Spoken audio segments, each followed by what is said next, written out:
Have you ever had this feeling that there's something missing in your life?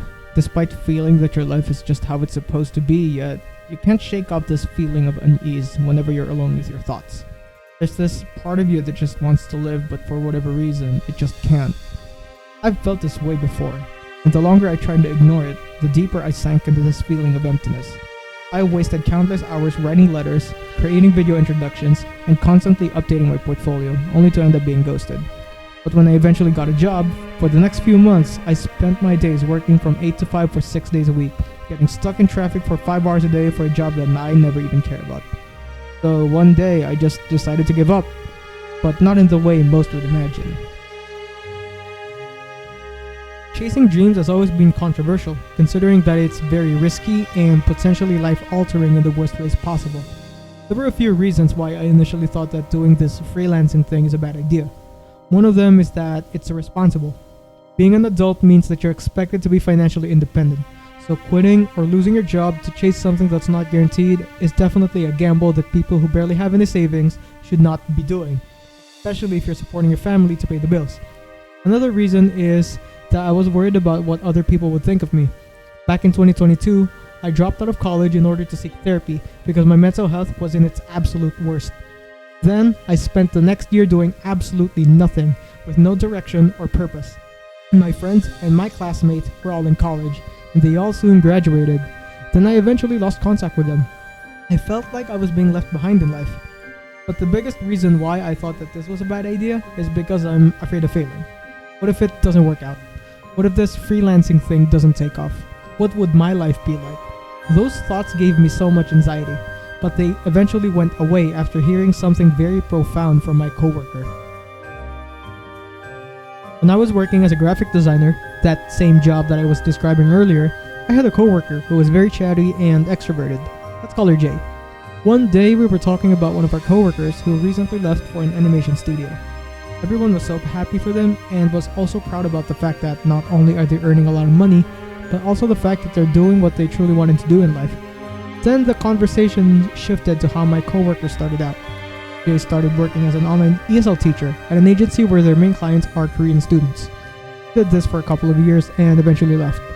I remember telling her that I also tried to be an ESL teacher at one point, but I just didn't go through with it, and I was really mad at myself for not following through because I could have made a lot more money and have a somewhat stable job. She laughed it off and then proceeded to tell me something that I needed to hear. Everyone starts somewhere and it's gonna take time. Because of the words that I've heard from my coworker, I came to 2026 feeling better about myself, which brings me here right now talking in front of a microphone. A lot of people have their reasons as to why they don't want to take that jump and go pursue their passions, and I don't blame them.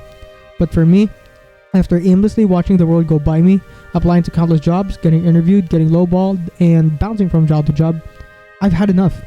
I only have one life, so why not give it a shot? Besides, I have already heard so many stories of old men regretting not doing the thing they love doing the most, and I'm not gonna let myself have that same regret. I remember watching an interview of Dave Calvis, who was one of my biggest inspirations as an artist. The interviewer asked him, if you had your current knowledge, would you have done something differently during your interim period? And he replied, instead of doing that, pertaining to random jobs, I'd rather just focus on improving my basics. He would have rather focused on his skills to get that dream job instead of procrastinating, as he referred to it, doing random jobs just for the sake of safety. A lot of people are afraid of failing. But what if it works out? What if all of a sudden that this once dream of yours became a reality you have to face every single day? Wouldn't that be amazing? Sure, there will be a lot of frustrations and uncertainty, but I truly believe that the strength of your love and your resolve will shine through no matter what. And as an artist, I knew that, and I knew how it felt. There were countless times when I felt like my paintings weren't good enough. There were times that I felt like I stagnated, and there were definitely a lot of times when I wasn't understanding how to paint or draw a certain thing. Hell, I remember vividly that I used to get so frustrated drawing on a tablet because my drawings looked way off from what I was normally able to do on a piece of paper. But none of those frustrations stopped me from being the artist that I am today. Getting into YouTube and doing freelance art is something that it's definitely gonna take a lot of time, and there's probably gonna be moments where I will feel like I'm just shouting into the void. And as naive as everything I said sounds, who cares? So I've been yapping for God knows how long now without introducing myself, so I apologize for that. I'm JotatoPotato, or you can just call me Ring for short. I'm a digital artist who works on a potato PC.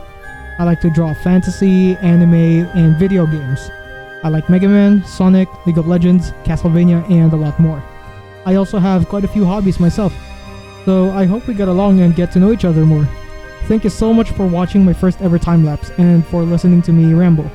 This video took me a while to make because of technical limitations, and one of my recordings got corrupted actually. If you paid close attention, you'd notice that there's a sudden jump in the process, so again, I apologize for that. If you want to see more, please subscribe to my channel. And if you want to support me, there is a link down in the description for my Ko-Fi. And if you want to commission me, just email me.